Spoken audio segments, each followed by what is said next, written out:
এ গিরিস না আসি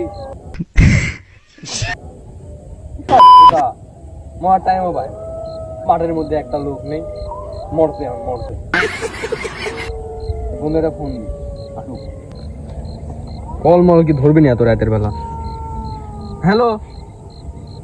ইস্তালা কোষ মাস্ক দেখে না এসে মরছে কোনো মরছে ভোদা কোনো মরছে আর ভোদা বেটা কোষ নি ওই ওখানে আসতেছে দেখে ভোদা বেটা মরি পড়ে আছে কাপড়ের টিয়াত হয়ে নোটিস তাহলে কারণ সাদা কাপড় মাপড় দিয়ে পেঁচা গাড়ি থাকা वो अलग ही लेवल का গাড়ি बंदा থাকা এই দে এর মধ্যে বাপ ধর এবার যাবো মাঠের মধ্যে বাল क्या देखना पड़ रहा है अच्छा है मैं अंधा हूँ গাড়ির মধ্যে থাক কত দূর